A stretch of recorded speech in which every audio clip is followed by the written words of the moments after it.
Hey, Vandiver. Hello.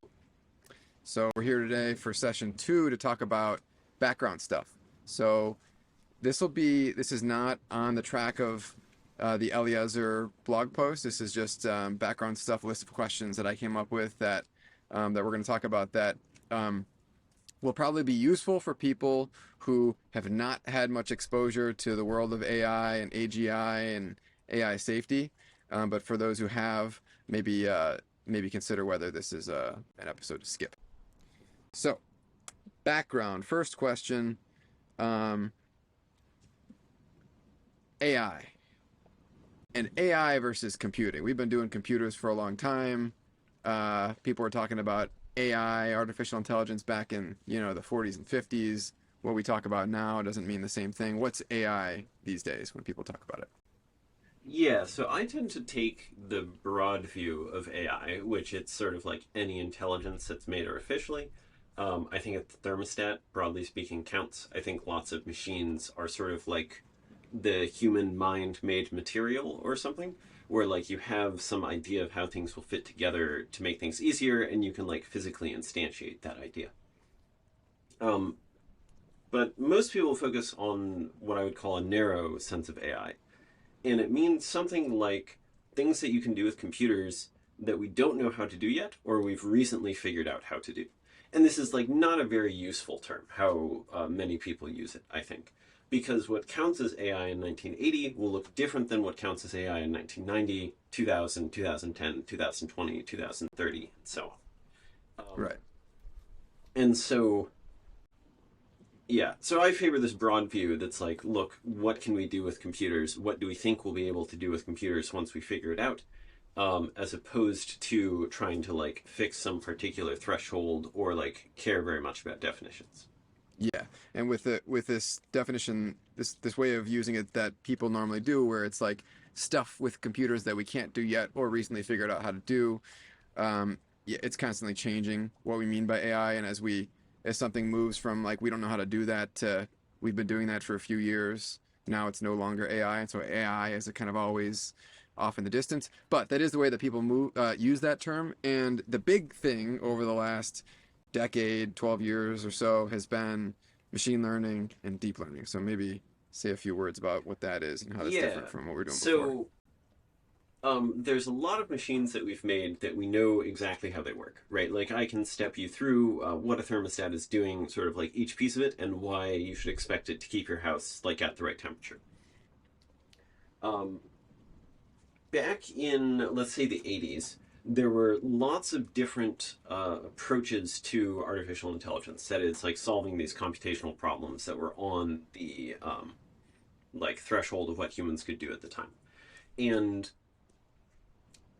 they varied a lot in how much they were approaches where you would just sort of like collect a lot of facts, and then the machine would somehow be able to process those facts and like come to conclusions, or whether you had like deliberately sort of like hooked up all of the wires correctly to get the machine to do the right thing. The main thing that happened with the more statistical learning big data approaches, this is sort of like what people often will mean by machine learning, is they figured out a way to just show lots of examples to a sort of like broad constructed yeah, how do I want to explain this actually? There's like several different layers of complexity that I can go into, and I'm like trying to get the top level, but I like keep wanting to bring in these other pieces. Yeah, one that's But useful for yeah. me is neural networks and the metaphor to brains. Um, Yeah. The thing that I would say there is, so brains we know are made up out of these neurons, right? You have like a huge number. I don't actually know if it's millions or billions or trillions. I think it's billions of neurons. Um, or maybe it's billions of synapses and like hundreds and millions of neurons. I think There's human brains like 80, 100 billion neurons, and then many more okay, synapses. yeah. So basically, each of those neurons is a relatively simple function of a bunch of inputs from other neurons. So, like these electrical signals will come in, and it will decide whether or not to fire out to other neurons. And from this, you can get, these incredibly sophisticated computations that are the other people walking around you, out of these uh, very complicated arrangements of small pieces. And so when you want to do something like one of the old classical AI problems is called MNIST, you're trying to recognize these handwritten digits so that the post office can just sort of take a photo of a letter, identify the zip code, and then sort the letter accordingly. And this was a big deal back in the, I think, 80s or 90s. And then it became sort of this staple example of in computer science classes, right? You on your laptop in a few hours would get MNIST to learn correctly. So the neural network would be some function of all of the different pixels in this image, so the function is itself made up out of many of these smaller functions, these sort of individual neurons. So one neuron might add the intensity of this pixel and subtract the intensity of this other pixel, and it would create some quantity that's abstract. And then that abstract quantity would be an input to another neuron, which would then compute some other function.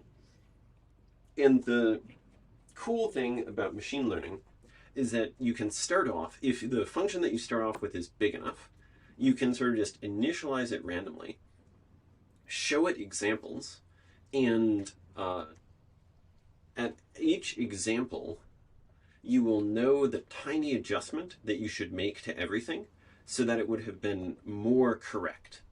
And so you can make that tiny adjustment, show it the next example, make the adjustment for that example, and repeat this process until you sort of learn from experience how to be the right function that performs well on this data set.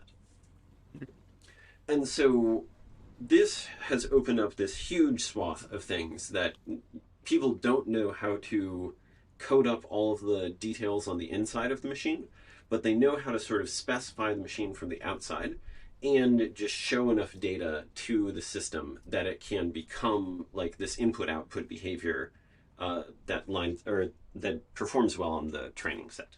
Yeah. Okay, and so to tie that down with your example of handwriting recognition, the old way of doing things would be to try to describe the geometry of letters with mathematics in code, and then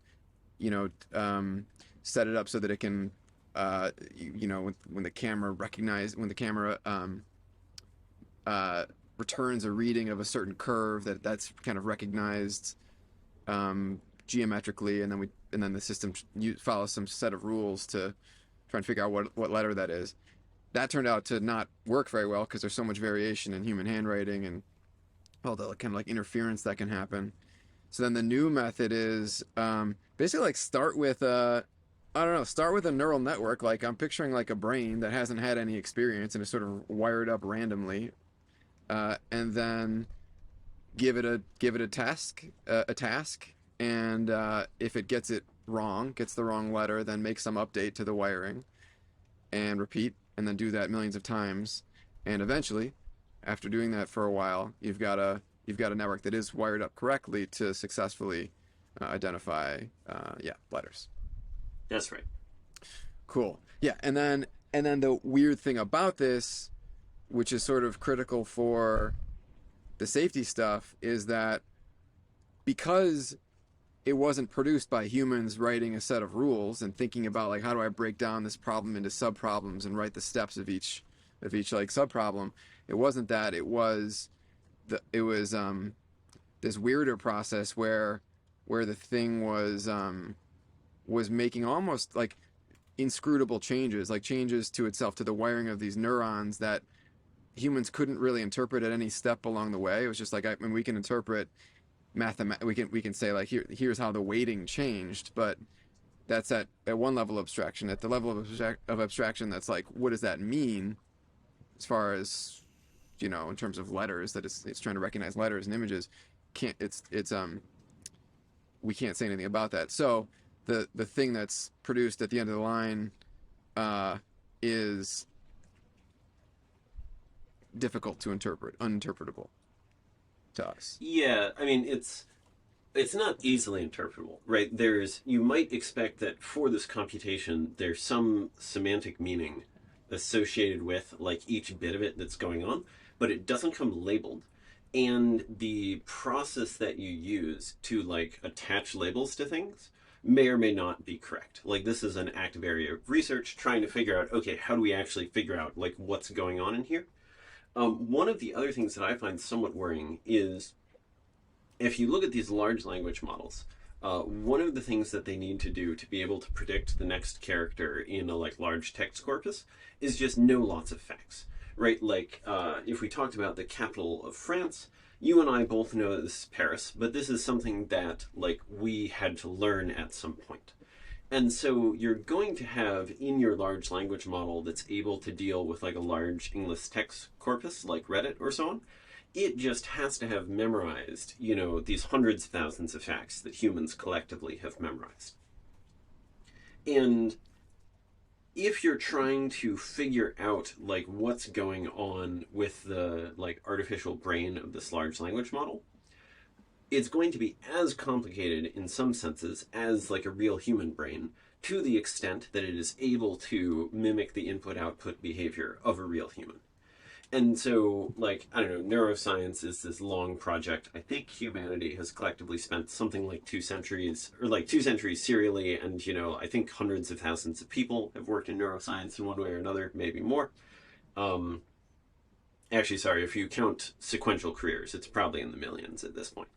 Um, and we, like, have the broad strokes understanding of what's going on. But if you just like showed me a scan of someone's brain, I could not tell you what they're thinking, right? Or if the things that we have that are most impressive in that regard, I believe have machine learning underneath them, in a way such that, you know, okay, we can maybe train models to interpret other models, like we can train models to interpret the human brain, but it's not clear this is going to ground out in any way that we'll actually find satisfying. Yeah, yeah, I like that metaphor. So we are limited when it comes to human brains in terms of the scanning technology that we have. So we have like fMRIs that can get a look at what's happening, but with limited spatial precision, limited temporal precision, not the level of individual neurons. They all, you know, 80 billion of them firing. But even if we did have that, it would be so complex that we wouldn't know what to make of it. You know, if I had the full readout of what Vannever's neurons are doing, I can't tell you what he's thinking or what's coming next. And so same with neural networks. If we have a big neural network, I don't know how big the biggest ones are. I think I read recently that that GPT-3 has about as many neurons as a mouse brain. So significantly smaller than a human brain, but still we do have the technology to just see what each one of those neurons is doing at any point in time, but it's too complex. We can't like pin semantics on every, you know, every action of every neuron. Right, and there are people who are working on getting good at this. In particular, Chris Olah is, I think, the I don't know, most famous among alignment researchers who work on transparency, but I don't know how many people there are in the machine learning field more broadly who are trying to look at specific networks and figure out, okay, what is this neuron doing? What are these neurons doing? What, like, how do they fit together? Yeah, which is super interesting because that's like that work, that kind of like clear box rather than black box interpretability, looking at the neurons themselves and trying to figure out what they mean is like a kind of neuroscience. It's like a new kind of neuroscience, like inventing a new sort. As compared to, so my team at Facebook was the interpretability team, interpretability and transparency, and what we were doing was more like statistical analyses on what are the inputs, like how do we train this network, and the outputs. So like what, you know, we can analyze the, you know, a bunch of decisions or predictions that it made and look for biases, look at how well it performs on this data set or that data set, which is a kind of interpretability, but it's not like getting into the guts and understanding at the level of the neuron. Right. Cool. Okay. So machine learning has been this big breakthrough over the last 10 years that's unlocked all kinds of stuff in like, so we were talking about handwriting recognition, and there's other applications in vision, speech recognition. Now we're generating language. Yeah, maybe just, I don't know. Can you give us what's I What's unlocked think by this? I think I would want to put the start date of machine learning a little earlier. Hmm. The thing that I want to start about 10 years ago is what I would call deep learning. Okay. So basically, we had these neural networks. The very first sort of like critical book of neural networks had on its cover the picture of this function called exclusive or, where like I give you two inputs and you have to tell me yes if they're different and no if they're the same. And this is something that you can't do with a like single layer neural network, right? Because you need the second layer to sort of like check whether it's north or south, and then check whether it's like west or east. Or like just combine those two things together into a new function. Um, and this was viewed as a like somewhat strong criticism of these networks, was that in one layer you could not reach the problem for many functions. The deep learning revolution, these days we have networks that are like hundreds of layers deep sometimes. I believe the original deep networks had 3 layers. And so it was just this idea that like, okay, we can actually keep stacking these things and it works. This was difficult for technical reasons beforehand, but like they figured it out, and now like we can make these deeper networks. Um, that I think often gets traced back to around 2006. 2012 was when convolutional neural networks like really unlocked image processing things, and we started to see this like big series of impressive changes. So the way that I often think about this is something like which parts of the human brain you can replicate with machines. And for like contrast, I don't know how much you want me to give a rambly answer to this, so interrupt me if you're getting bored. But I did a brief consulting gig for a warehouse management company that sold software and was competing with Kiva Robotics, which hadn't yet been bought to become Amazon Robotics. And the way that that works is they have this little like wheeled cart which will pick up a shelving unit like full of boxes, bring it to the person who they call them a picker. They're like taking things out of those boxes to put it in a customer's like order box, and then it would return it to the like warehouse floor. And there are 3 organs that matter for the picker in a traditional warehouse. They have to walk from point A to point B, so their feet. They have to see the things in the boxes and be able to tell the things apart, so their eyes. And they have to physically move things from one box to another, so their hands. And robot hands are somewhat hard. We're like maybe getting there. Robot eyes are better, but still like not great in a bunch of ways. But robot feet was sort of like the only thing that Kiva was automating here, right? The cart just makes it so that these people no longer have to walk. They can just sort of like sit down and do their job all day.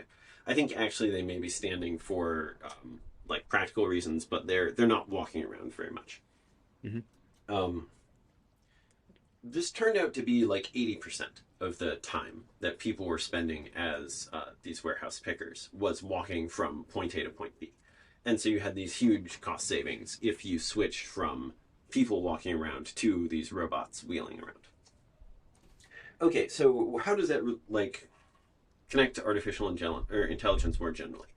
If you have a post office, sufficiently far back in time, there's a person who is reading each envelope, figuring out the postal code, sorting the thing accordingly, right? And at some point you can build a machine, and the machine can sort of like read the code for you and then sort the letters accordingly.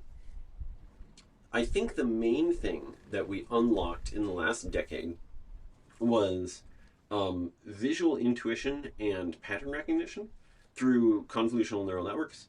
The impressive board game results from this era, I think, are mostly the Go results through AlphaGo and then AlphaGo Zero and similar things. And those are downstream of the fact that for human Go players, they're mostly like seeing the board and have learned various intuitions and patterns about like which boards are better for them, worse for them. There's some amount of like thinking things through, like ladder problems and so on. But if you can have something that can sort of like see and pattern recognize and do a little bit of planning, this is good enough to like be superhuman at Go. Yeah. Another thing that's mostly vision based is driving cars.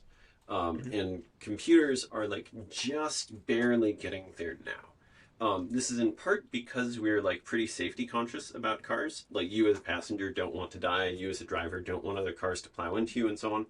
And so, even though for years cars have been, or sorry, autonomous vehicles have been pretty good at doing the like easy parts of driving, the problem has been this long tail of all of these like edge cases that come up rarely, that humans are able to handle, that the machines have to slowly learn how to handle because they're these relatively rare occurrences. So they're not very present in the training data set.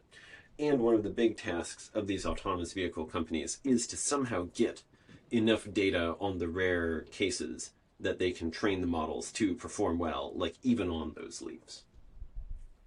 Yeah.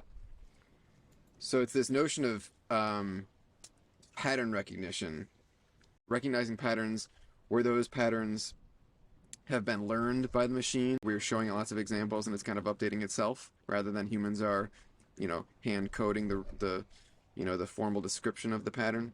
Mhm. It's got this property of being more difficult to interpret than it would have been if humans had written the rules. Well, I guess I want to say something like I think if humans have written the rules and the rules are like small, then it's more interpretable. But there are lots of situations where even though humans have written the rules are like very large, right? Like if you look Sure. at the Federal Register, there's just thousands and thousands of different regulations, and it's like actually quite difficult to fit all of them in your head and know why all of them are the way that they are. It's like not sized for one human, it's sized for like thousands of humans. Yeah, yeah. But there's something qualitatively different here, right? There's something like I mean you could look at any rule in any kind of federal code, and you'd be ultimately like reading the products of another human mind. So it'd be like with language, and it'd be a bit of you could read the history, talk to a law professor. What were they thinking? Why did it come to be?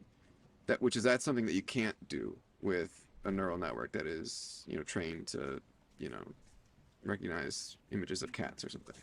Yeah, although you may be able to do something like say, okay, I want to figure out why this particular image got classified as a cat, even though I think it's a dog. I may be able to do a search over like, okay, here's the pathway that it actually took to like come up with this classification. Now show me the training examples that like encourage that pathway to be more cat-like.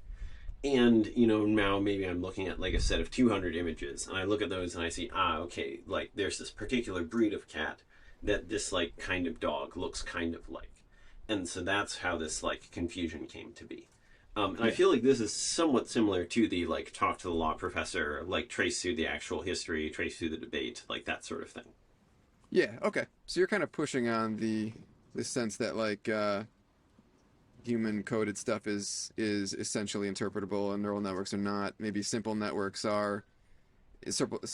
in some domains are more interpretable, and complex human rule systems in some domains are less interpretable, and yeah, and maybe we run into some of the same problems in the middle. Yeah, Cool. I think this is more about the underlying complexity of the domain, which then means any solution that performs well at the domain needs to be like about as complex itself, Mm. and then that makes it difficult to see what's going on. I think there are Yeah. additional sources of difficulty where it might like it's in a strange format or we've regularized it incorrectly so that it's encouraged to spread itself out instead of like clump itself up into these like modular pieces. But I think those are relatively small issues. Okay. Yeah. Interesting. So you're saying it's more about the underlying complexity of the domain, which then I guess like as we get into uh, super capable, super competent, generally intelligent AI systems that are operating in very complex domains, um, yeah, then that's where our real interpretability problems come in.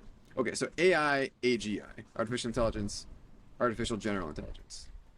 What would you say Yeah. about the differences? So for a long time, um, programs only did what you told them to do, right? Because like sort of in order to get the program to work at all, you had to like carefully lay out every step. Um, then we ended up with these programs that were much more sort of like open ended, where you like specify your neural network. There's this huge class of input output relationships that you're describing, but you then use the data to sort of pin down, okay, here's the particular one that like does best. Um, for the dream for artificial general intelligence is that rather than being a sort of like individual input output function, there's like one domain that it's learned well. It instead has learned something like the ability to learn new domains. And so, one of the examples, we don't really have any real examples of this yet. There are a few things that I think the future will recognize as like proto AGIs. One of them is from DeepMind. It's a system called Gato, where basically they, yeah, how do I want to describe Gato? Uh, they trained it on many different things simultaneously, and then also when it comes across like new games, it is able to pick up those games at roughly human speed, whereas the previous systems required something like substantially longer than like human or sorry substantially more time than humans would take to learn a new game. And that was in part because they were starting like from scratch, right? They were like randomly initialized, thrown into this game universe, and they sort of both had to figure out like how to perceive things, how to think, and how to play this game. And something like Gato is more starting from it kind of knows how to perceive, it kind of knows how to think, and it just needs to learn what's up in this particular new game, which is Yeah. more how it is when you or I like start to play a new video game. Yeah, if I sit down to So play it, Settlers of Catan, I don't have to figure out how to make sense of, the, my visual field, like the outputs of my, retinal neurons. That's already been done. And I've also played a bunch of games, and I have some familiarity with the way the games are shaped. Yeah, cool. right. So you could imagine like or there's a bunch of science fiction stories where there are like androids running around who have brains that work sort of like very similar to or similarly to human brains, right? They've like got different competencies, they know which competency to deploy when, they can learn new competencies as required, and then often also they have whatever other advantages that like the humans don't have. I think this is a huge category, this like artificial general intelligence, right? Because there are lots of different thresholds that you could use for general intelligence, and there are lots of different methods that you could use to try and achieve that goal. So I don't like it all that much as a category, actually. Like one of the things that you could think about is one plausible first AGI is something like a human of IQ 100 or whatever. So sort of this like typical person. There's lots of jobs in our economy that they're not capable of doing because they're lacking various mental capacities that you'd need to do that job. But there are a bunch of jobs that they could do. For example, you could imagine them like taking calls in a call center and like handling customer issues or so on. And they might be able to do this sort of regardless of what the customer issues are. They can like step them through lots of different flowcharts. They can sort of like do just and they can learn new domains from experience relatively quickly. This I think on its own would not be like world threatening, right? Like, yeah, sure, lots of people now who work in call centers would have their jobs automated away. But you wouldn't be doing new science, you wouldn't be doing new engineering. You would sort of just be like doing some relatively simple part of the economy right now. And if this were only call centers, right, like you only know how to have those sorts of conversations with people, like this might not even be a general intelligence, right? We might have some like narrow intelligence that's able to do this sort of thing. But if it's able to do sort of like anything that the person who works at a call center could do, now it looks more like a general intelligence in some meaningful sense. Yeah, and so that also includes things like um, not just all of the tasks that that call center person can perform, and that it can perform them at increasing levels of competence would get good performance reviews, but also can do the job of that person's manager and that person's manager, and maybe the job of the person who founded that company, as it can do more and more of these things. Yeah, I mean, here we're like sort of stepping up the capability tree, right? Yeah. And one of the things that I believe is basically once you're able to do certain classes of things at all, it does not take very long until you can do them like quite well.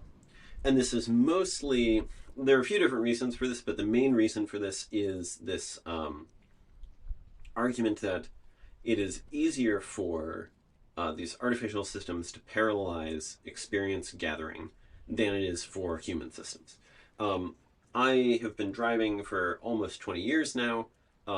I've gotten a bunch of experience from doing this, but I think the like fleet of autonomous vehicles, like you take Cruise, like driving around San Francisco or so on. I think it does not take that whole fleet very long to log more hours driving than I have. And so, to the extent that, like, you know, you've also been driving for a long time, but we sort of can't share our experience and both learn how to be better drivers, like, from the other person's experience, except for, I don't know, a few, like, compressed verbal tips and tricks. The Cruise fleet will be able to sort of, like, take all of this data, update their models centrally, and then broadcast out the new models to all of the cars. And so I think that sort of as soon as you've got a system that can do this at all, collect the data, make sense of the data, make sense of the data in terms of improving the policies, the behavioral policies that they implement, and then like deploy those new behavioral policies. As soon as you have that loop set up, I think it relatively quickly gets you to high levels of performance. Yeah, and so it feels like if you combine that that kind of capability with what you were talking about earlier, this ability to learn new domains, then then this is looking like you're gonna you're well on your way, maybe all the way there to pretty quickly scaling general intelligence, because the if we think of like whatever the call center person is doing as one domain, great, we can collect lots of data from lots of call center operators and improve that, you know, that model or that neural network that's good at performing that function. But then what the manager is doing is like the manager of that person is doing something else. Is like giving that person feedback on like, I don't know, you didn't get here on time today, and I'm not sure about, you know, your attitude with the, you know, towards the mission of the company or whatever. That's a different domain. But so if you have a system that can get plopped into a new domain and be like, I see what's going on here, okay, and get up to speed pretty quickly, then you can repeat that process there. Is that yeah? How do you think of that? Yeah, that's roughly right. I think here I want to step a little from the domain, sort of like pattern recognition, or like I think there's a way that you can do lots of things intuitively, right? You sort of like just remember the right way to do it in whatever particular situation. I think there are other things where you can sort of abstract out rules and then like calculate what to do based on those rules. That I think of as more like science and engineering.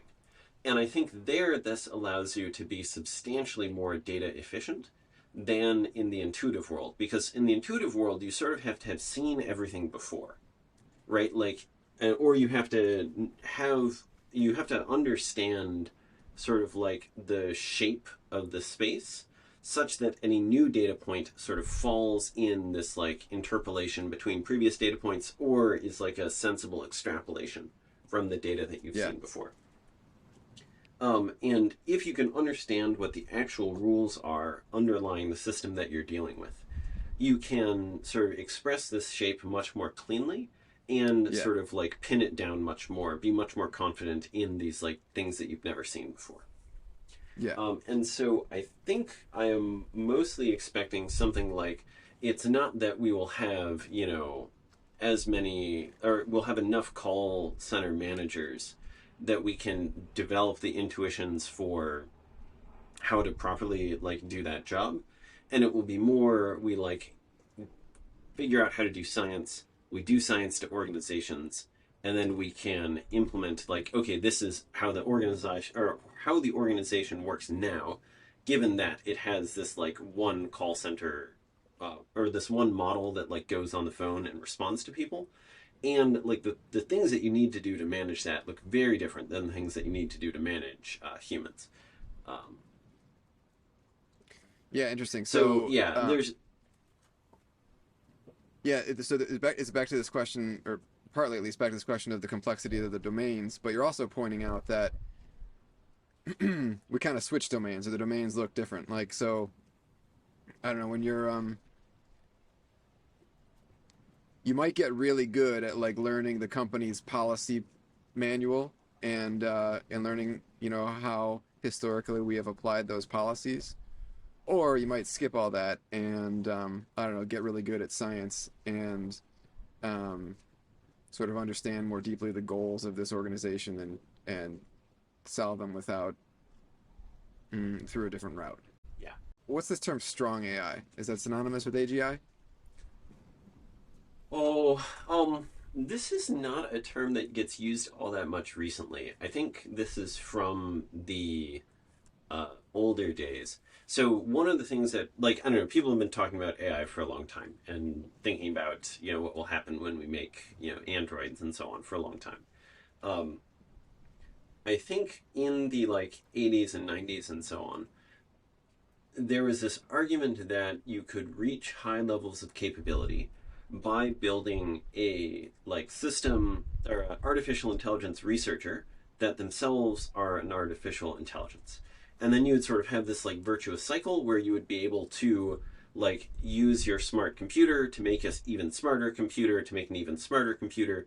And so strong AI was this idea that you would be able to make an AI that was intelligent enough to make itself smarter.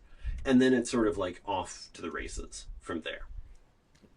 I think more recently we have seen sort of like the threshold of intelligence that we need looks lower than it did before. So before you had a bunch of these impressive results from the last decade, if you wanted to say like, at some point you'll get a computer that can like beat humans at these various cognitive tasks, you needed to like somehow tell some story of how you would hit that threshold. And like strong AI was like one of the ways that people told this story. Now I more have a sense that's like, well, if we wanted to, you know, put together autonomous drones to like participate in a war, we could do this with technology that's sort of just like lying around today. This is a thing that various companies have, you know, already done, and autonomous drones are like being a somewhat large part of wars going on right now. And so, got it. Yeah. Cool. And then maybe relatedly, this term superintelligence or superintelligent AI, is this one has this gone out of fashion somewhat also? Because like it seems to me that like, I don't know, or like this idea that my calculator is super intelligent, just very narrowly. So yeah, there are two different things that I want to say there. One of them is I think superintelligence does get used more. The original word that got swapped out was ultra intelligence, where basically for something more like AGI, you're imagining a thing that is like on par with humans. For superintelligence or ultra intelligence, or actually for ultra intelligence specifically, you're imagining something that is better than humans at every intellectual task. Sort of just so you're like, okay, is it going to be able to do X better than humans? The answer is yes.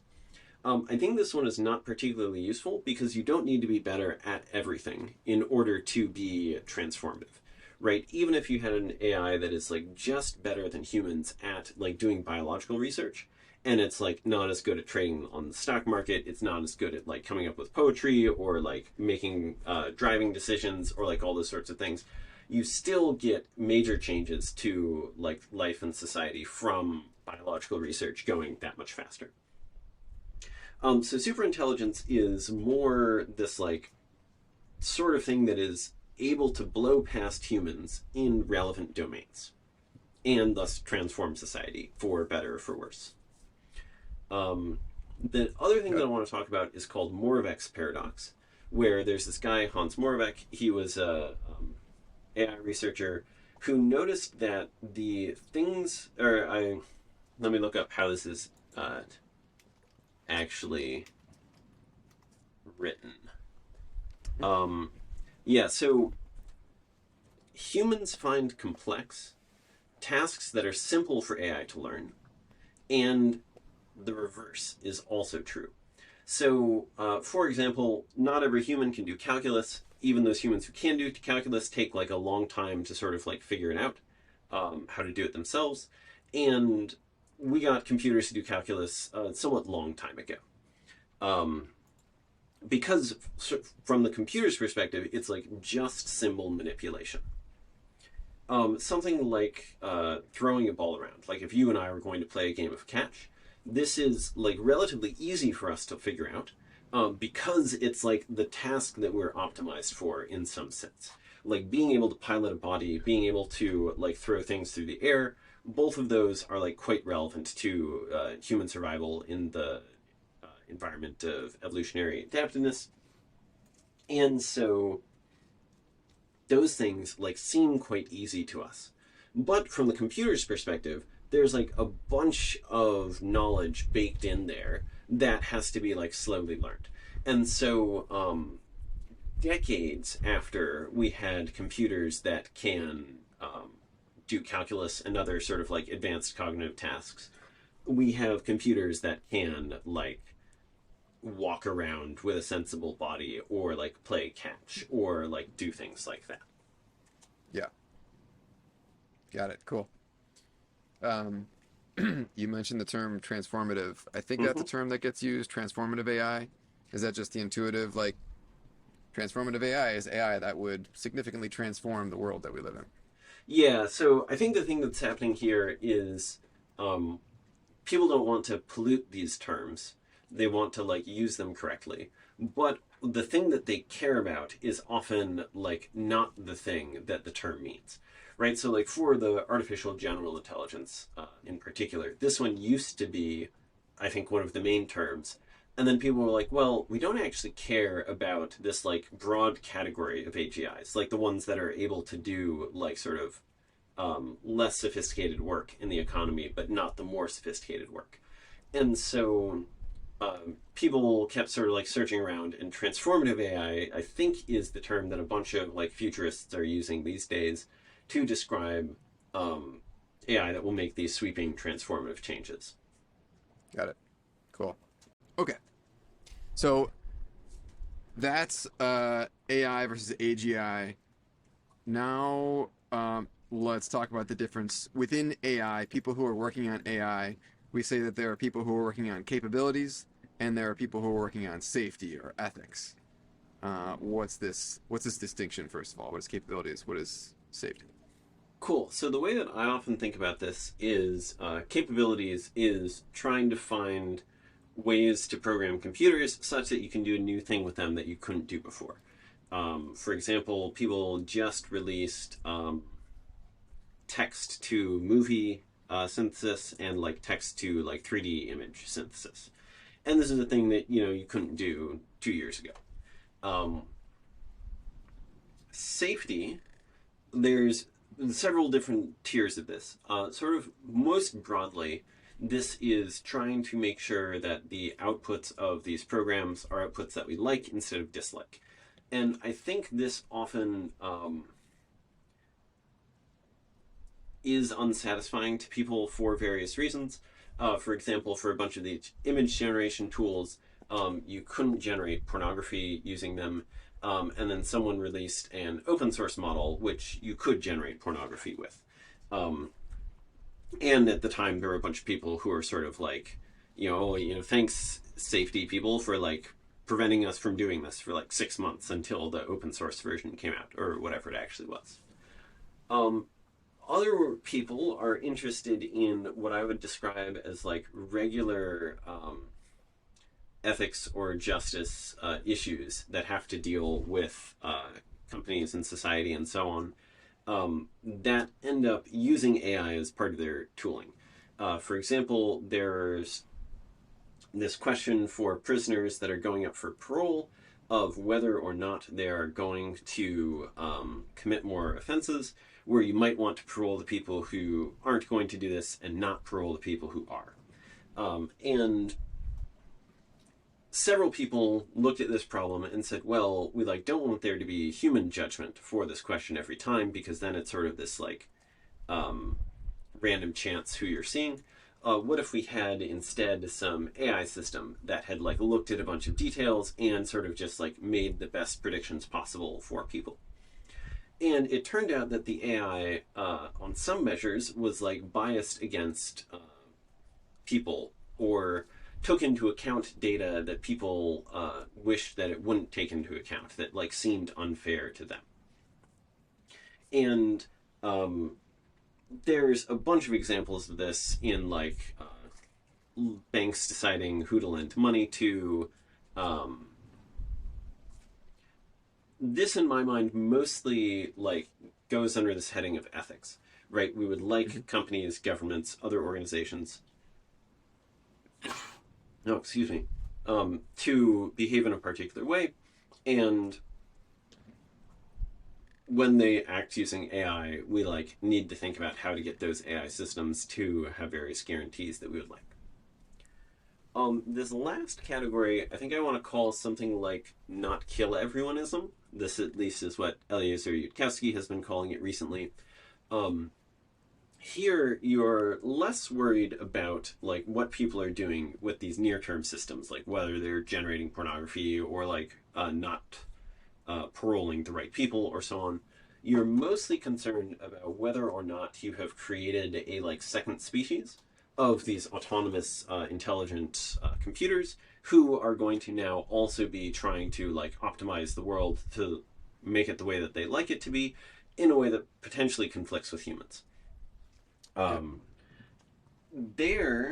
There's a like prevailing. I think there are also sort of like two ways to think about this. One of the ways is like, well, what if we just didn't do that, right? I think there are a bunch of people who have plans of the form like, well, this is how we can get AI tools that help us do the various things that we want to do, but none of them are like autonomous agents. None of them are pursuing their own goals, or that might bring them into conflict with us, and so on. The other set of people are like, look, having these autonomous agents around could be fantastically good if those things sort of like have the right goals in mind. And so much of our effort should be put into figuring out how to get the good versions of these things, rather than sort of like a randomly selected version or one that is out to get us. Yeah. Cool. So, right. So, what you call it, don't kill everyone-ism, is the part of AI safety that is concerned with existential risk and total ruin, and people who are working on that. So I used to think that the difference between capabilities and safety would be something like capabilities moves forward, safety like tries to not move forward, or like tries to slow it down to build guardrails. But there's a funny thing that happens here where, like, so in the world of AGI, there are people who are very concerned about safety, and their thought is that the best way to get to a safe world, to get to the beautiful futures that humanity has, that are possible for us, is the best way is to work on capabilities and to do it in a safe way. So to be the best at capabilities, so that people who are concerned about safety can get there before people who are not concerned about safety. Then there are other people who are concerned about don't kill everyoneism, who think no, anybody working on or I think this is what they think, that anybody working on capabilities, even with this justification of like, but we're the good guys and we're going to get there first, and it's going to be good for the good guys to get there first. Anybody doing that, is like sort of accelerating our trip to the abyss. Yeah, so I think there I want to talk about a distinction that's somewhat common between accident risk and misuse risk. So in the previous examples, we talked about a bunch of situations where someone might like do something that other people dislike, but it's like good for them, maybe. For example, maybe you want to make pornography using your image generation system, and I, for whatever reason, like don't want you to be able to do this. I might be worried that you're like misusing the system. I think for most of the people who are motivated by the like get there first, they're primarily worried about this like misuse question. Where if you think that sort of like the first AGI is going to take off and decide lots of things, you might want it to be your AGI that does this because it will share many of your like views and not somebody else's. One of the relatively common scenarios that people imagine is suppose like the American government decides like, okay, we have to go slowly on AI, and they put in a bunch of regulations such that these various American AI companies like have to move slowly and carefully.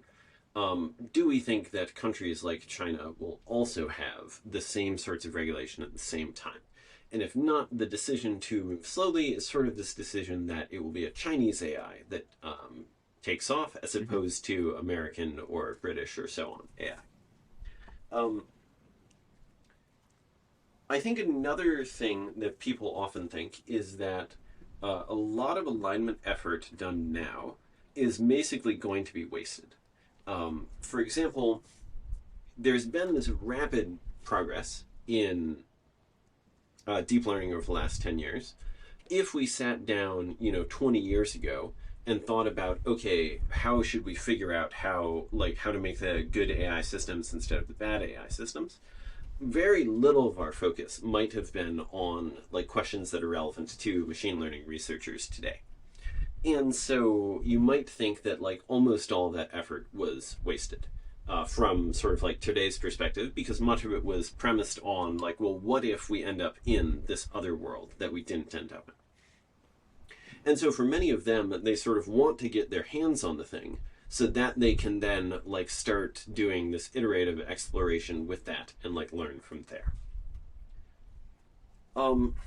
I personally don't expect this to go very well. And the reason why is because I think it's not going to be obvious the point at which you should stop. Or like the point at which you sort of like need to be deliberately boxing in your AI so that you can inspect it without it like doing things to the rest of the world. And also sort of there's going to be this race to the bottom dynamic of the people who aren't as worried about this will sort of go further than the people who are less worried about this. Or sorry, the people who are more worried about this. They'll sort of have like stopped and slowed down sooner. This is, I think Demis Hassabis has some quote of the difficulty is going to be like coordinating to slow down at the end. Where I would add to this also like the difficulty is going to be figuring out when you are at the end. Sort of like the last thing that's safe to do with the security setup that you have now. Yeah, right. Okay. And so, I did hear Demis Hassabis, the CEO of DeepMind, one of the companies working on AGI, saying, I'm basically like, it sounded like he was saying, I'm not all that concerned about this stuff. I think there are real risks. But what I picture happening is we work on this stuff, and then when we get to the point where we have to be worried, then we stop and we do like Avengers Unite. I haven't seen the Avengers movie, so I don't quite know what that means. But it's like get all the superheroes together, and we'll get all the best mathematicians and scientists and AI researchers together, and then they will really focus on safety. But yeah, this assumes that your like competitors who aren't concerned about safety and aren't going to slow down are pretty far behind you, far enough behind you that you can get all the best people together and solve the problem before they get there, or the next best people get there. Right. Now, I do think it will be like if we do end up in a point where there's some coalition of everybody has decided to work together on making this safe AGI. I think at that point it will be relatively easier to tell a like regulation story, which is like, okay, everybody else either has to join this group or they have to shut down. And if it's international across great power divides or so on, then I think it's like sort of the best that humanity can do right now. Like I think that sort of thing sort of is on the table, but it's like hard to see how we get there from here, and hard to see how we correctly figure out when to do this. Like I think this is going to be relatively expensive. I think if we pull the trigger too soon, that like has costs, just as pulling the trigger too late has costs. Sure, sure. What were the two things you said? There are two risks or two kinds of people. Some that are worried about misuse, and some that are worried about. The other one was accident risk. So the thing that's going on with accident risk is you create this like AI system.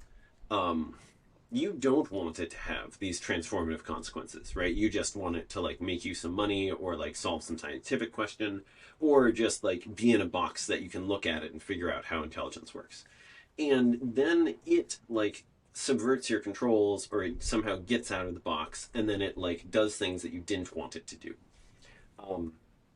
I think similarly, like, or I think there are lots of situations where people are like building weapons or other various things that can bite back, and they're like not hoping that this thing explodes on them, but sometimes it does explode on them. And so the thing to be worried about with misuse risk is that someone will deliberately do something that you don't like.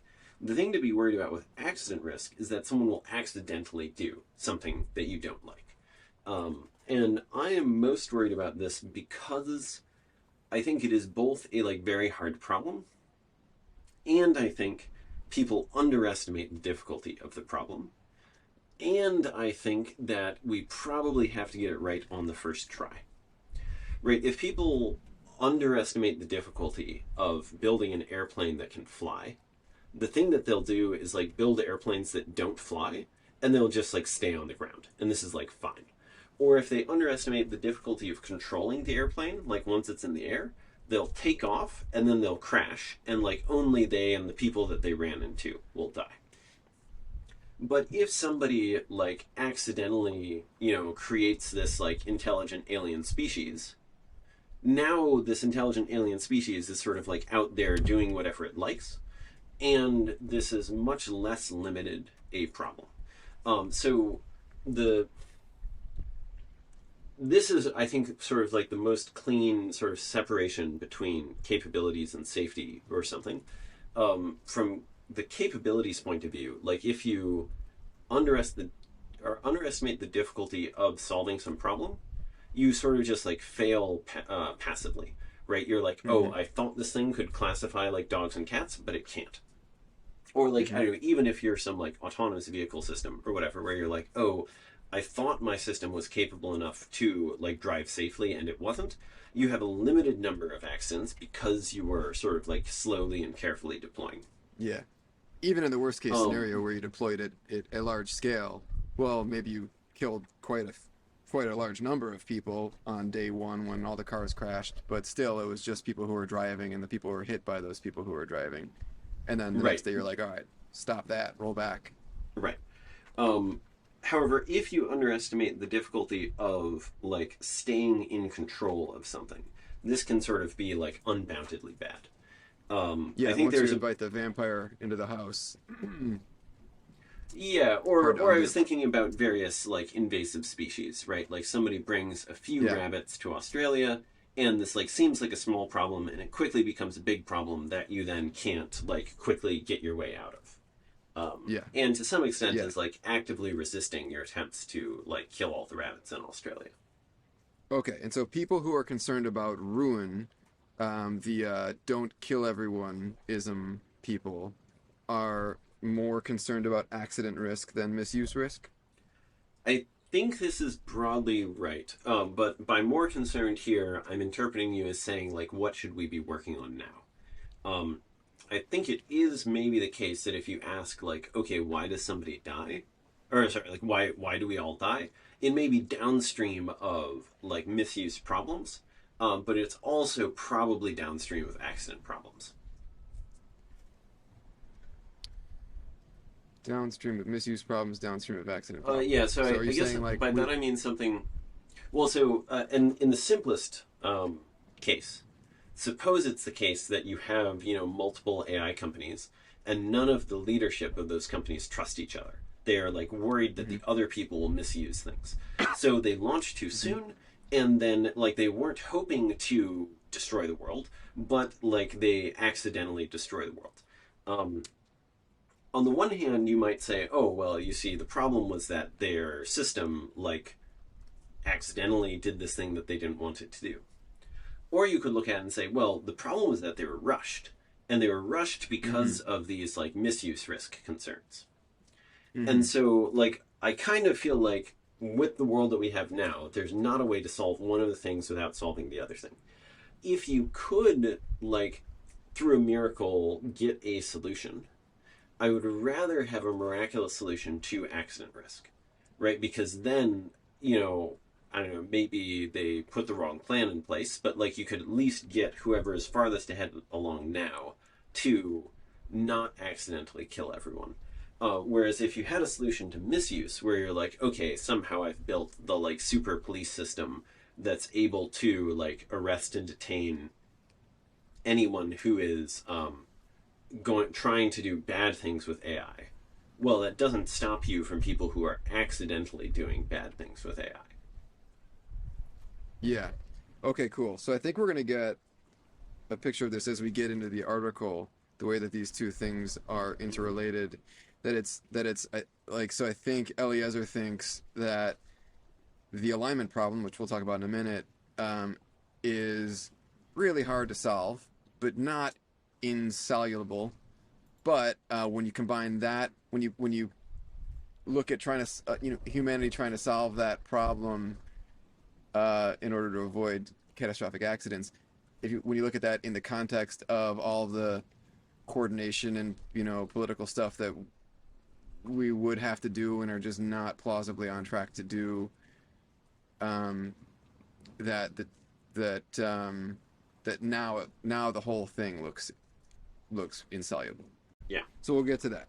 Cool. All right. So capabilities and safety, great. Maybe one other question on that is if you can give a sense of um, how much investment humanity is making right now, and maybe how these things are trending in capabilities versus in safety. So, like, my sense is that way more people are working on capabilities than safety. This is also my sense. I think the main resources to track here are something like um, number of people, and then you might have subcategories there for both like numbers of highly talented people and also something closer to like numbers of warm bodies. Um, Resources, which is a combination of like money and compute capacity. Um, and then there's probably a third category that's harder to measure, which is something like support from the rest of society. Mm. So, my perspective, like, there's various conferences. Like, it's hard to measure how many people are engaged in machine learning research. Um, there's a handful of these conferences that do, or I don't know, like machine learning researchers meet together and like talk about things. Um, I think these often have thousands of papers submitted and tens of thousands of attendees. Mm-hmm. And broadly speaking, there's probably like 100,000 people who are working on um, trying to get computers, or sorry, like the computer software side of things to be better. There's Mm-hmm. also people working in the semiconductor manufacturing industry trying to make the computer hardware itself better. And this is, I would say, like capabilities favoring, right? Like the computer can't tell whether you're writing a good program or a bad program. It just like executes the program. And Yeah. there, I think also you're looking at tens of thousands of people, billions of dollars trying to like get computers to make better computers that we can use. For safety, I think I mostly want to focus on the like not kill everyoneism side, both because I like know Yeah. more of those people and I think it's like more central to focus on. Great. Yeah, let's do that. I think that has been growing substantially in the past few years, but it used to be the case that there was one like spreadsheet that I saw like here are all the people working full time on this, and it had like fewer than 200 names on it. I think if you made a similar spreadsheet today, if you were very generous with what you counted as working on the problem, you might get up to 1,000 names. Okay. So Okay. my guess is this is like it's more than 100 to 1 favoring capabilities. Yeah. 100 to 1, maybe 1,000 to 1. Yeah. Okay.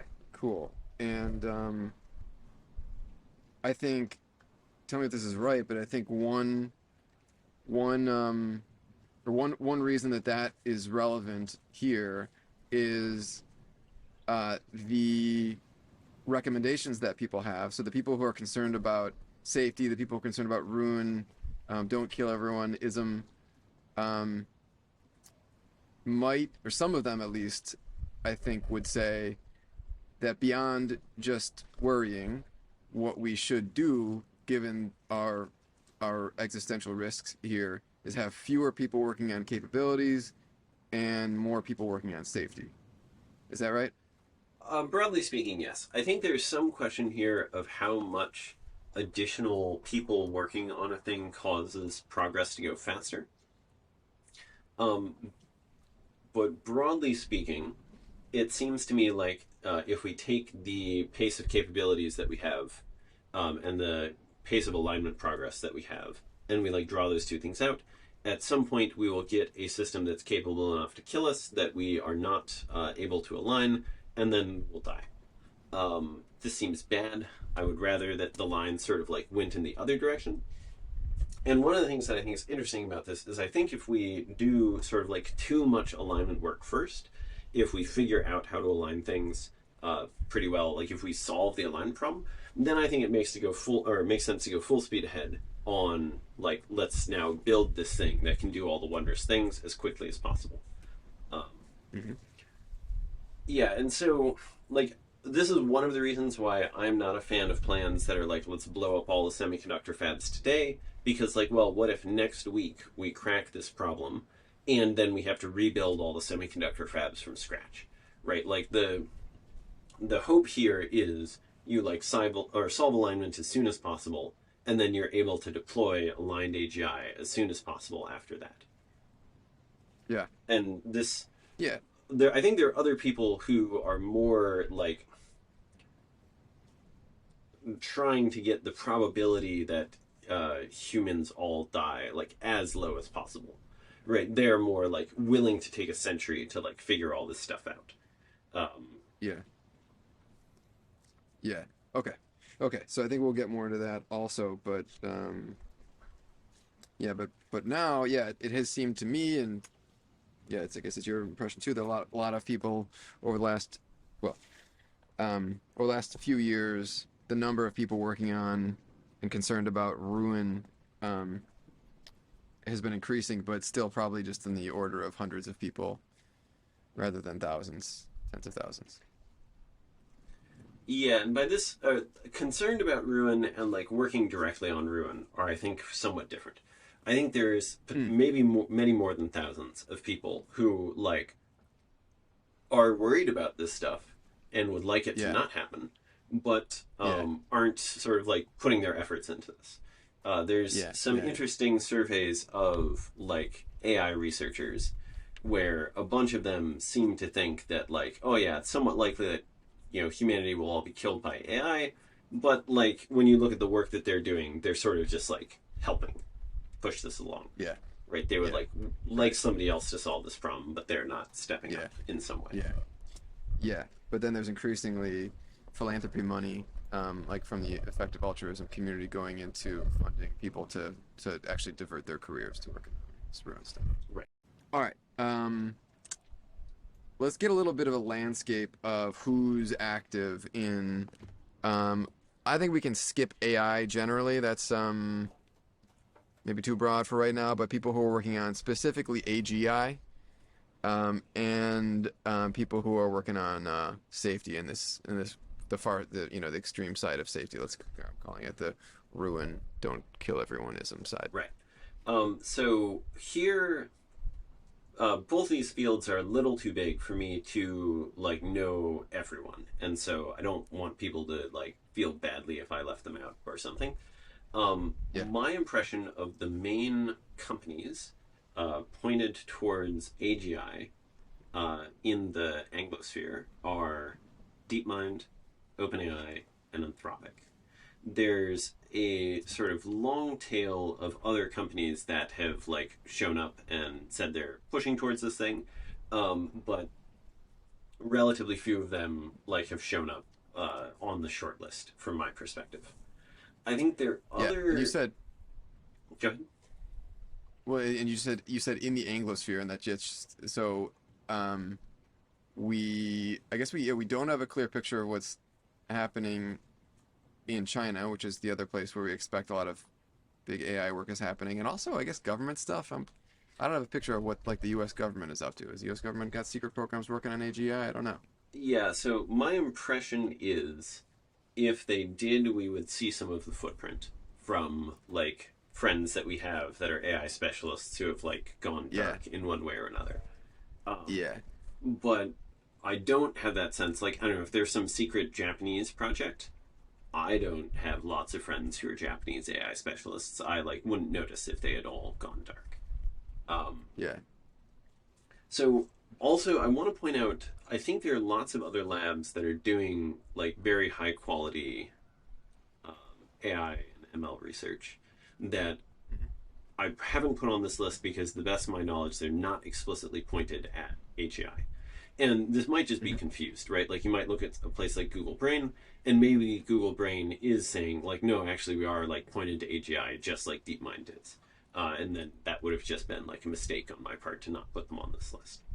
So when it comes to doing safety research, um, I think here similarly, there's a bunch of different people looking at a bunch of different corners of the space. I'm just going to talk about like a short list, and then no offense to the people that I left out. Um, Mhm. so the Machine Intelligence Research Institute, where I used to work, um, Miri. yes, often called MIRI, um, Mhm. they've been doing this, I think, for the longest as like a Were they institution focused directly on this. Go ahead. were they founded by Eliezer Yudkowsky? Yeah, founded by Eliezer Yudkowsky. He's like a senior researcher there now. Okay. I think he is on the board, but otherwise doesn't have much in the way of a leadership role. And the leadership is mostly other people like Nate Sories or Molo. Um, there's the Future of Humanity Institute in Oxford, which was founded by Nick Bostrom, who wrote the book Superintelligence. There's the Mm-hmm. Alignment Research Center, which is Paul Christiano's spin-off. Well, it's his independent org that he founded after he left OpenAI a while ago. Um, there's Redwood Research, which I also used to work at before they pivoted to doing this AI safety work. And this is run by Nate Thomas and Buck Schlegeris and Bill Zito. Um, there are other places that have substantial AI safety teams. Uh, Again, Anthropic, OpenAI, DeepMind, all of them have safety teams where I know some of the people who work on them. But they're a somewhat different like fraction of the total technical staff at each of those orgs. I Mhm. used to have somewhat detailed numbers for this, but that was before, like this is several years old and like a few reorganizations ago, and so I like don't talk about those numbers very much anymore. But at places like Miri or Redwood Research, I would describe all of the technical staff as working on alignment research. Whereas at places like DeepMind, I think it is closer to a like few percent of the technical staff who are entirely devoted to alignment work. Um, and then Okay. other orgs are sort of like in between those two extremes. And then there are other orgs Okay. that like don't even have alignment teams, right? Or the leadership is hostile to safety research Yeah. of this sort. Cool. So you mentioned alignment research there, people and whether companies have teams that are working on alignment. Oh yeah, So sorry. So alignment is one of these other words that people use. I think it is maybe the most common. It's what were using before not kill everyoneism, and I think many people keep using it rather than switching to not kill everyoneism. okay. And so yeah, alignment and the alignment problem. Mhm. Um, so about those. What's alignment? What are we aligning? Aligning what to what? Yeah. So um, one way to think about these autonomous and artificial intelligence systems is that they will be making changes to achieve some goals in the external world. And so you can think of that as like taking the world as it is now and like moving it in a direction. And that direction could either be like in line with our hopes and dreams or like human civilization's hopes and dreams. Or it could be in some different direction that actually like seems bad to us. Or even just not as good as it could have been. Um, so the alignment problem, broadly speaking, is figuring out like how to get that to happen, right? You might think that you both have a sort of like rocket design problem where you like want this thing to move very quickly, and then separately you have this problem of okay, how do we get the rocket to like land where we want it to land, or how do we get its sort of like impact on the rest of the world to be a good impact instead of a bad impact. Yeah. And can you give a sense of why this is a problem? Why alignment is hard? And maybe just for context, it's I think we said this earlier, but my understanding is that the people who are most concerned about ruin, so like Eliezer in this article, think that we basically don't know how to align any like AI system. We don't know how to set it to a task that like is what we meant. And so as we get super capable AI systems, that difference in what it's optimizing for and what we meant is gonna mean ruin for us. And that Right, this is like like a really hard problem to solve. right. So there's both this thing of suppose we have a super intelligence running around. It can sort of like run laps around all of humanity or so on. Then the Earth is going to look the way that it wants it to look instead of the way that we want it to look, most likely. Um, and there are various reasons why you might think that this would be hard, but I think intelligence can like mostly overcome those difficulties, and we'll maybe talk about this later. Similarly, I think there's a version of we don't know how, which is like we just haven't looked, right? Like it might be easy, it might be hard. I think a lot of people who are optimistic about AI are sort of coming from that position of like they haven't tried to solve the problem, so maybe the problem is easy. Um, my impression of alignment researchers today is that while many of them have like individual lines that they think are promising for attacking some small subpart of the problem, most of what the field has produced is obstacles, by which you would say something like, you might think that you could do this simple solution, but we looked at it and we don't think the simple solution will work for this other reason.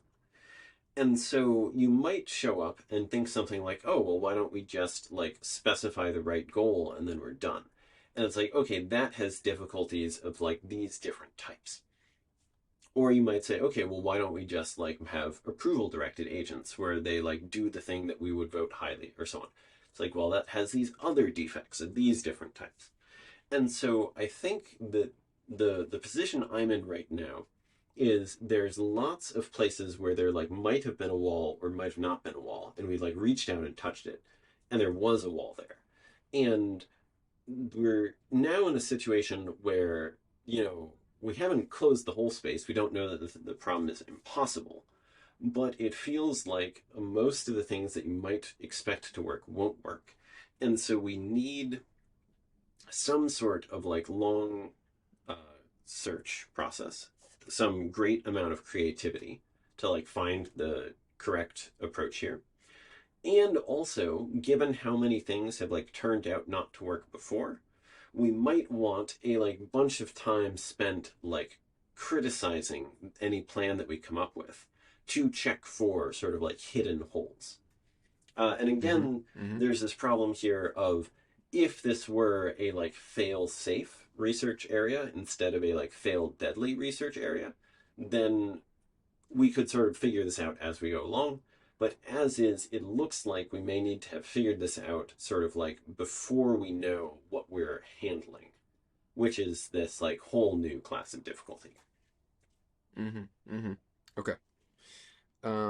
What can you just give one example, since if this is for people who maybe haven't been exposed to this stuff at all.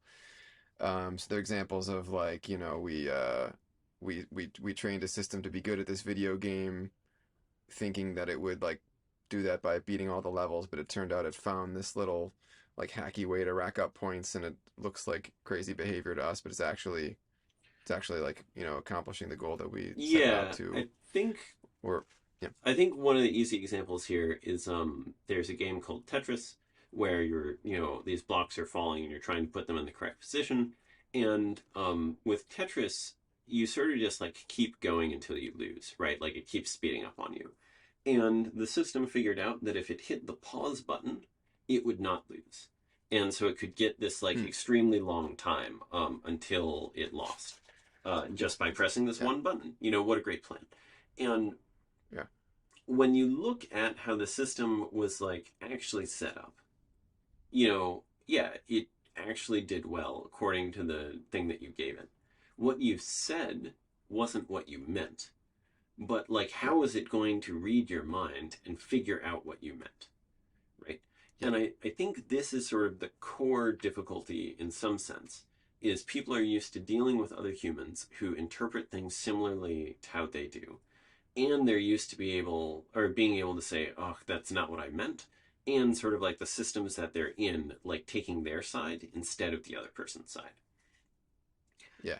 And I think the way to think about the AI alignment problem is less like, okay, how do we engineer a new system that like does the things that we want it to do under normal conditions, and looks more like, how do we have like a computer security environment, or sorry, like this system where some intelligent adversary is trying to find loopholes in like everything that we've asked it to do to sort of like solve the problem as easily as possible. And so if we've set a problem where like the sort of easiest way to do it is the way that we expect it to be done, then we're maybe okay. But if instead we've set one where it's like possible to like cheat in any particular way, well, our general intelligence is going to find the cheats. And here there's a problem where like, I don't know, most of the words that I can use here are like pejorative instead of neutral. For many of these tasks, if there's a way to actually solve the problem more cheaply, you want the AI to find it, right? You want it to develop good technique. The problem is you don't have a crisp, clear, formal specification of the difference between cheating and technique for a lot of these Mm-hmm. problems. Like for Mm-hmm. many of these problems, if we could express what we mean by technique and what we mean by cheating, we sort of could solve the problem ourselves. And so we wouldn't have had to go to machine learning to say like, hey, here's our, function. Please get a high number according to this function. Like Mm-hmm. a relatively Mm-hmm. simple function, like, classify these training examples correctly, or like get a high time until failure in Tetris. Mm-hmm. Yeah. why why why do people expect it to be different? So yeah, when dealing with humans, um, we don't have this problem, right? I think we We kind can of do have this problem on large scales. So I think when you are imagining uh, dealing with your direct report, you kind of can have context on what your direct report is doing and tell if they're cheating. It's like maybe hard if they know they're cheating and so they know they need to like hide the evidence from you. mhm. Um, but I think this gets exceptionally difficult once you have enough layers in between sort of like you and the person who's making the decisions, right? You can imagine some like billionaire running some large company who, as much as they would like to sort of like get all of the frontline staff to do different things, there's just no message that they can send to their like Mm. top level executives that then get sent to the middle management that then gets sent to the managers that then get sent to the frontline people such that they like make the right changes. Yeah. All right, next let's talk about timelines. Mm-hmm. People who are concerned about AGI, for better or worse, talk a lot about timelines and spend a lot of effort making predictions about when we're going to have AGI or this or that capability. Um, why do people spend so much time thinking about, talking about, worrying about timelines, first Yeah, of all? And then let's according get to into what they're me, actually the predicting. main reason to care about this is because you might be choosing between different plans and you might care about like when the work needs to be done. Right? For example, suppose I can spend the same amount, like I have one block of time, and that block of time can either go to teaching high school students, teaching college students, outreach to current like machine learning professionals. And based on when I think AI is going to happen, the value of those different things is different. Right? If I thought AI was happening a century from now, then the like projects to teach younger and younger people and sort of like set up these like schools of thought that will propagate through time, those become more important. If I instead think that we have like one more decade left, then maybe even high schoolers are, or like not even just high schoolers, maybe the college students are now sort of like too young to do meaningful work over the course of the next decade. And I should mostly be trying to talk to the people who currently exist who will do those things. Um, Yeah. Similarly, like you might think some like okay, there are these major organizations that currently look like they're closest. How likely is it that those organizations will be closest, sort of like once we get close to the end? Well, the further away AGI is, the more sort of like new upstarts you expect there to be that have like good ideas that are somehow relevant to this. Um, there's also this question of like, what's the core mechanism by which we make progress? Right? If you Hmm. think that, well, we just need, like, the software that we have now is good enough and we mostly need more computers. Well, now, instead of talking to the people who, like, do software progress, maybe you should be trying to take over the hardware world or, like, influence progress there to, like, give yourself more time for alignment work. Um, if you think that, in fact, like, I don't know, especially using many of the algorithms that people were looking at, 5 years ago or so on, there was this story that's like, look, you're sort of never going to get to human level intelligence using the techniques that we have now. There has to be some sort of algorithmic breakthrough. In those worlds, now you care much more about the people who are trying to make algorithmic breakthroughs, like how they think about this problem, what they're doing, etc. Um, my timelines are, I think, relatively short, but not the shortest that I know. I sometimes talk in detail about how I come up with them, but overall, Before you get yeah. into your timelines, let's a couple more questions about what goes into timelines. Hmm. Um, So yeah, what you're just talking about is like, yeah, one of the things that's behind people's timelines and their predictions is their model of what, what technology is required or is going to be involved in the solution in AGI. Hmm. And so, yeah, that's a super interesting question, right? Because like we've been okay. So since let's say the since deep learning hit the scene or hit industry in 2010 2012, um, we've been seeing a lot of progress, a lot of real world progress. So theoretical progress and real world progress, and it wasn't clear at first. It's still not clear, but it wasn't clear at first, like how long this run is going to go for. Um, and there's this history, or at least a perception of a history. I don't actually know if this is true, but there's a perception of a history in AI of people making big grandiose claims about how close we are. It's just around the corner, and then that turning out to not be true. And then there being periods where funding dries up and everyone kind of moves on somewhere else and sort of looks skeptically upon anybody who's still, in that area that was overhyped. So these winters occur, and then Hmm. maybe a new breakthrough happens, and then we're back. And so right now we're in a spring or summer, we're back. But is another winter coming? In a couple years, or are we like how long is this run gonna go? And and it's over the last 10 or 12 years, it seems like now 2022 compared to let's say 2015, it doesn't look like it's slowed down. It looks like it's sped up. It looks like the rate of recent progress is is is pretty astonishing. Does that seem right? So and yeah, and what does that say about whether we're in the home stretch? Yeah, so it definitely feels to me like we're in a spring or a summer instead of a winter or a fall. Um, I think that the existence of these previous um, hype cycles, it's quite hard to figure out what it actually means now. The lesson that I typically take away from it is something like if you're confused, you can predict that something will happen soon because you like don't see the difficulty yet. How much space for confusion do we have now compared to the like researchers in the 1980s? And it feels like we have substantially less space for confusion. Does that mean there's zero hype cycles left? Or like zero crashes left? Unclear.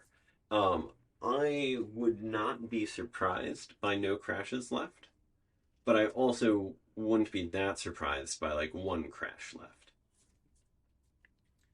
And Okay. I think also it's quite possible to have crashes for non technical reasons. For example, the probability of nuclear, like as we are Sure. taping this episode, the probability of nuclear war, according to some forecasters, is like 10%, where historically it's been like 1%. And, you know, you could easily see that derailing AI progress in some scenarios. Not of a like small scale limited nuclear war, but of a like larger exchange. And so then Yeah. all of my Okay. beliefs based on like this is what's happening with hardware, this is what's happening with software research, like those will all sort of go out the window. Yeah. And then I'm curious about your view. We'll still get into your predictions and other people's predictions, but your view on what it looks like technically. So the big breakthrough fueling this run over the last 10 or 12 years has been deep learning. And there have been a bunch of innovations, of course, sort of within that or under that umbrella, but none of them, to my view, stand out as epic technical achievements. They look like a bunch of relatively narrow innovations, which have produced very kind of fruitful results. And so, on that view, it sort of looks like I would expect more technical innovations of that scale to keep on happening. And if so, then that might be it all the way there. That plus more compute and more data. But then there are others like I don't know Jan LeCun who thinks like, hey, no, we're like 100 years out. There are some really tricky problems. We don't even have the beginnings of an understanding how to solve them. So I'm curious for your view of just your sense, your like intuitive sense, like yeah, Yeah, what you got. so one of the big things that I haven't talked about much yet, I've talked some about like, oh, this is what it was like in the 80s, this is what it was like in the 2000s or so on. I wasn't around looking at AI research in the 80s. That's mostly hearsay. But I did like do a bunch of machine learning work when I was in grad school around 2010. And one of the things that was true then was there were lots of different tools for the lots of different problems, right? This is the right way that you attack this. This is the right way that you attack this. This is the right way that you attack that. And now it feels much more like, oh, we have found this like very general architecture that can attack lots of problems and perform well on all of them. And this feels to me like a qualitative change in a handful of ways. How many like big advancements do we have like that left? I kind of feel like the answer is like one. And I don't know if that means it's going to come out, a year from now, or if it's going to come out 10 years from now. One of the things that's interesting about the history of like ideas in artificial intelligence is that many of the ideas are quite old. And the ideas sort of like predated the hardware by a long time. For example, convolutional neural networks. I believe the first paper about them was in the 80s. And then the first time that they like won these competitions was in the 2010s. So we had like 25, 30 years of we had figured this thing out, but we hadn't used it to good effect yet. And so when you look at those sorts of trend lines and you ask, okay, how long will it take us to figure out the next big thing? Well, there's this huge gap between the most recent one and the like one before it. And so if you just naively predict the same gap into the future, it's like pretty far off. I think there's both more people looking and it's like not obvious how long it actually took to come up with like ConvNets the first time around. Right? It might be like, oh, there were a dozen people looking for this for like 5 years before they found it. And if you want 60 person years of effort now, we have well more than 60 people like looking for the thing. And maybe, many of those people are looking in the wrong corners or doing whatever other thing, but I think it's uncontroversial to think that progress is happening faster now, or the potential for progress to happen is faster now. And it's just unclear sort of like how much is left. The architectural breakthrough that, or like the architecture that we now use to sort of apply to everything, and it kind of works. These are transformers. Lots of problems. Transformers, yeah, cool. Yeah. Yeah. Which is just the last 5 years or so? I believe Attentional Is All You Need came out in 2017, but I'll look that up now. Yeah, June 12th, 2017. And so that's one of the other interesting things from my perspective is we will have these improvements.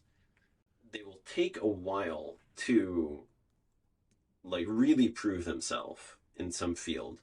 And then there will be this like huge engineering problem of figuring out like, okay, but how do they work really? Like, how do we tune the 10,000 meta parameters that are surrounding this thing?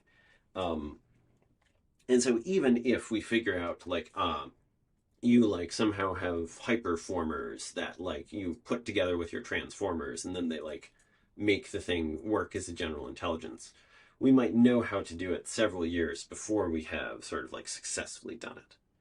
So one of the bits of lore that I've heard but haven't like independently verified is adversarial or generative adversarial networks. One guy sort of like thought of them, coded them up. They sort of like worked that day. But he wasn't the first person to have this idea. A bunch of people had tried before and it hadn't worked. And so they like didn't publish. And afterwards, a bunch of people had trouble replicating it. And it turned out there were like a bunch of these little tips and tricks, which this one guy had like figured out the first time that nobody else had. And so similarly, like, I don't know, maybe we already have the idea, but it's just been discarded because like nobody knows how to plug it into the other things correctly. Yeah. Cool. Okay, timelines. Yeah. Curious to hear about your predictions, all things considered, and yeah, where's the field at? What do most people think? Yeah, so I think and these are timelines to AGI. Yeah, well, so I typically think about it in terms of timelines to transformative artificial intelligence. Cool. To transformative AI. I typically put my median at something like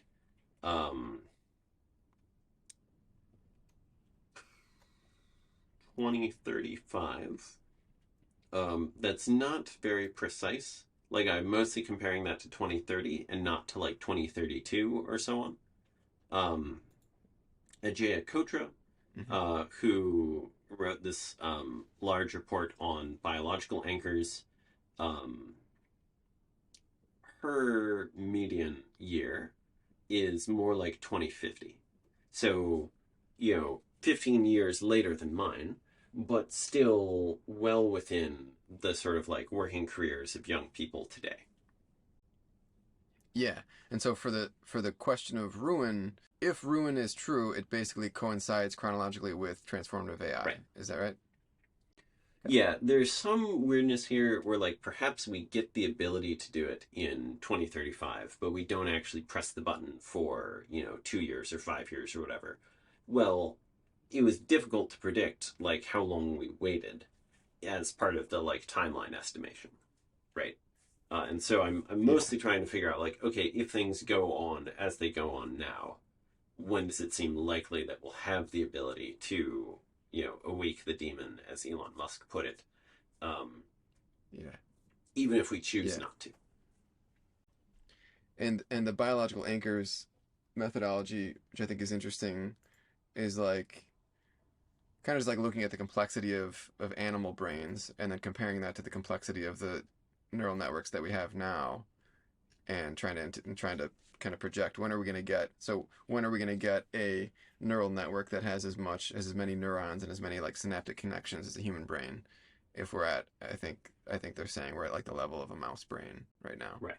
There's also this question of how much of the like intelligence that humans have do they develop over the course of their lifetime versus has been developed for them like by evolution. Um, Yeah. for like one of the things that I like to think about here is humans are very good at recognizing faces and like this means like differentiating the subtle details between like different people's faces. But also you can like fuck with this a little by what variation you actually see in the faces around you. Various groups of people, like suppose there are 12 different variables for faces. There are some variables that don't vary very much among particular groups of people. For example, Asians are very likely to have black hair, whereas Europeans have much more variation in hair color. And so if you like grew up all around Asians, you might not notice hair color to the same degree that like a European would. And so this means European faces might be harder for you to distinguish because you're like missing out on this one particular clue. Um, but so this is a task that like most people can pull off, like recognizing a bunch of different unique faces from the training data that they had. There's similar tasks in terms of like difficulty that are not things that humans have been like trained to do. The classic example here is chick sexing, where basically like you take this young chicken, you want to look at its quacka to figure out whether it's male or female, and um, it's not a simple like does it have this shape, then it's male. And people train for I believe it's actually years to like get the pattern recognition ability to be able to look and tell for this thing. And this is sort Hmm. of impressive that you can have this like sort of random shapes. There's some differentiating feature that you don't know, and people can nevertheless like build up the intuition to tell the difference with enough training data. Um, that's the sort of thing that you might like somehow be trying to differentiate between like did they learn how to do it from lifetime examples or did evolution learn how to do it by like building the right brain regions. And it may be to train an AI you actually need something more like the whole evolutionary timescale, right? Like you need to run all of the computations like for all of the like proto humans rather than just like okay, you're starting off with a baby, how do you turn that baby Mm. into an adult? Mm. And a JA's Okay. report looks at like this is how long it would take if you needed to do this one. This is how long it would take if you needed to do the other. Here are some other like situations that you might think are analogous. Okay, so takeaway there in terms of just predictions, timeline predictions, is most people have got it, what, like 10 to 50 years out? Most people would fall in that window. Yeah, I think that seems roughly right. I think there are some people who think, later this century. I think there are some people who think not this century, but I mostly disagree with them. Do you know where, since we're going to be looking at Eliezer's article, do you know where he's at on this? So he doesn't talk about his timelines publicly. My suspicion is they are uh, faster than uh, the typical AI researchers' timelines. Although I don't know how they compare to mine. Okay, last question, a high level outlook. Among those people who are pretty concerned about ruin, like Eliezer, what's at stake here in terms of what he thinks we should be doing now? So he thinks the probability of ruin is pretty high, and it's we're speculating he thinks it's pretty soon. Um, should we just party? Should we blow up the semiconductor factories? Should we Yeah. So devote our money to researchers? um, my impression is there's some disagreement here. There's agreement on you shouldn't do things that are morally wrong unless you have a like clear story for how this actually saves the world, and various people who have like independent judgment have agreed with this. For example, I think blowing up the semiconductor fabs on your own is like almost definitely a mistake. I think a situation where you somehow convince the governments of the world that they should blow up the semiconductor factories is starting to look like you've like somehow gotten enough independent judgment that this is a good idea. And this means that kinder alternatives are on offer, right? Like you could just regulate out of existence the semiconductor factories. The people who know how to build semiconductors, like rather than murdering them, you could like detain them on some beautiful tropical island. I think there's lots of things here where if you have legitimate authority, you can do things that, like in a much sort of like kinder, politer way that respects the people involved more. Um, I think one of the downsides that the alignment community has faced is a bunch of people like think the immediate conclusion of this sort of thing is like, oh, you should be going out there murdering people who are like making humankind worse off. And I think this is not true. I think it's maybe the case that these people are like making mistakes, are like making the world worse, but typically these are like pro-social people who are out to like make the world a better place. Maybe some of them are like driven purely by like curiosity or something like this, but still that's like that doesn't make them evil. That doesn't mean like you're justified doing violent things to them. So one of the things that's a little weird is that for most things that want your attention, there's a policy ask associated with it, right? For example, maybe if I care about climate change, the thing that I want you to do is to like produce less carbon or to recycle or to like vote for a particular political party or those sorts of things. Mm-hmm. I don't like, I think the main problem here is that we don't know what to do. And so that means we don't have policy asks, right? Like, is it the case that regulating AI companies will help? Unclear. And given that it's unclear, I don't want to like go get people to like agitate for governments to pay attention for this. Because it's like not obvious that governments paying attention to this will make it like better instead of worse. Um, I think also there's this problem where I kind of want everyone to look at this issue once, right? To like see if they can do something useful. But if they can't do something useful, there's like no point in them sort of just like throwing themselves against the grindstone. Um, and so in that respect, I'm like somewhat personally conflicted about how to talk about the like stakes here or like what I think people should do. Um, my impression is like, I don't know, there are lots of costs to additional people being in fields just because there's like more connections between people and so on. And if you show up to the field and you're not well suited to it, you kind of just will burn out. And like all of the mentorship you received will have been wasted. You will have had a terrible time. Um, but I like don't know how to deal with those sorts of issues in a way that's like healthy for people instead of unhealthy for them, right? Like I almost want to walk back that previous sentence where maybe someone is now going to like stay in the field a little longer because they like don't want to have wasted resources, even though it's sort of like a sunk cost at this point, right?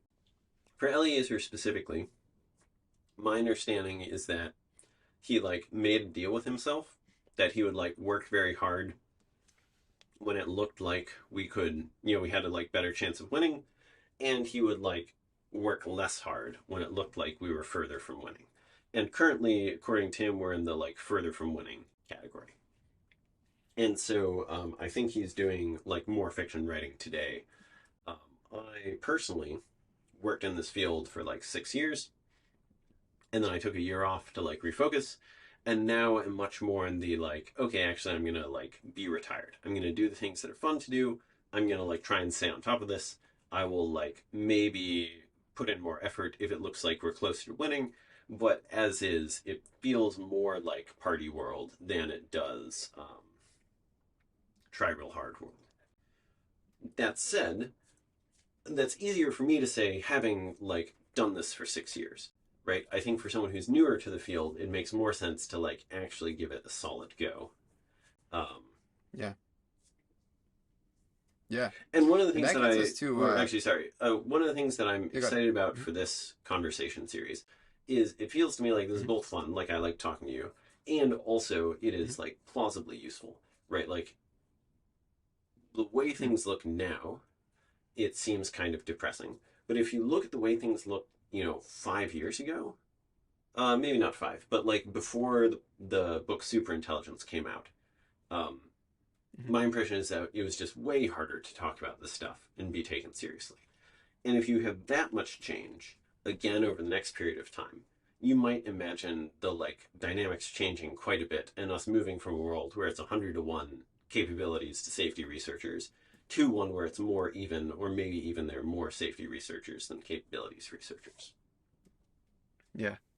My motivation here for these conversations is, yeah, I mean, if it helps, cool, great. But for me, more immediately, it's just very weird to be in this position of, I mean, I think I live in a weird place in the world and I work in this industry, but I've got kind of one foot on both sides of it.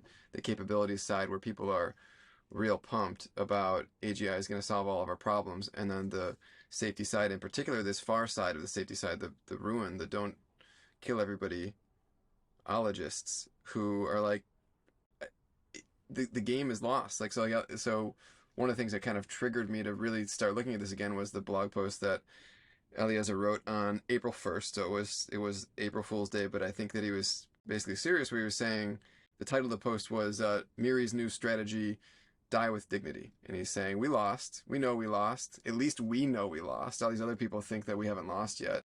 We know.